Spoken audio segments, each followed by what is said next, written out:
ಒಂದು ಪುಟ್ಟ ಸಿಮ್ ಕಾರ್ಡ್ನಿಂದ ಚೀನಾದಲ್ಲಿ ವ್ಯಕ್ತಿಯೊಬ್ಬ ಸುಮಾರು 28 ಲಕ್ಷ ರೂಪಾಯಿ ಮೌಲ್ಯದ ಚಿನ್ನವನ್ನ ಸಂಪಾದಿಸಿದ್ದಾನೆ ಅಂದ್ರೆ ನೀವು ನಂಬ್ತೀರಾ?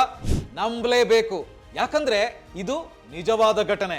ಈ ಇನ್ಸಿಡೆಂಟ್ ನಡೆದಿರೋದು ಚೀನಾದ ಗುವಾಂಗ್ ಡಾಂಗ್ ಅಂತ ಹೇಳುವಂತ ಪ್ರಾಂತ್ಯದಲ್ಲಿ. ಅಲ್ಲಿನ ಕ್ವಿಯಾವೋ ಅಂತ ಹೇಳುವಂತ ಒಬ್ಬ ವ್ಯಕ್ತಿ ಎಲೆಕ್ಟ್ರಾನಿಕ್ ಸ್ಕ್ರಾಪ್ ನಿಂದ ಅಮೂಲ್ಯವಾದ ಲೋಹಗಳನ್ನ ಹೊರತೆಗೆಯುವಂತ ಕೆಲಸವನ್ನ ಮಾಡ್ತಾನೆ.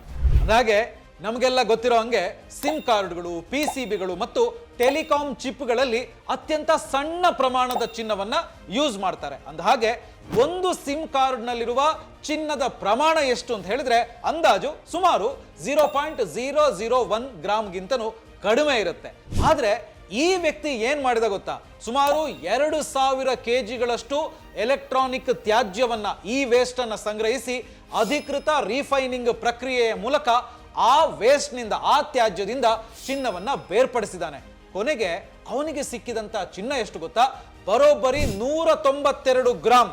ಇದರ ಮೌಲ್ಯ ಭಾರತೀಯ ರೂಪಾಯಿಗಳಲ್ಲಿ ಹೇಳೋದಿದ್ರೆ ಸುಮಾರು 26 ರಿಂದ 28 ಲಕ್ಷ ರೂಪಾಯಿವರೆಗೆ ಇರಬಹುದು. ಸೊ ಈ ವಿಡಿಯೋ ವೈರಲ್ ಆಗ್ತಿದ್ದಂತೆ ಹಳೆಯ ಸಿಮ್ ಕಾರ್ಡ್ಗಳಿಗೆ ಸಿಕ್ಕಾಪಟ್ಟೆ ಬೇಡಿಕೆ ಬರೋದಕ್ಕೆ ಶುರುವಾಗಿದೆಯಂತೆ. ಆದ್ರೆ ಆತ ಒಂದು ಸ್ಪಷ್ಟ ಎಚ್ಚರಿಕೆಯನ್ನು ಕೂಡ ನೀಡಿದ್ದಾನೆ. ಅದೇನು ಅಂತ ಹೇಳಿದ್ರೆ, ಇದು ಸಾಮಾನ್ಯ ಜನರು ಮನೆಯಲ್ಲಿ ಮಾಡುವಂತ ಕೆಲಸ ಅಲ್ಲ.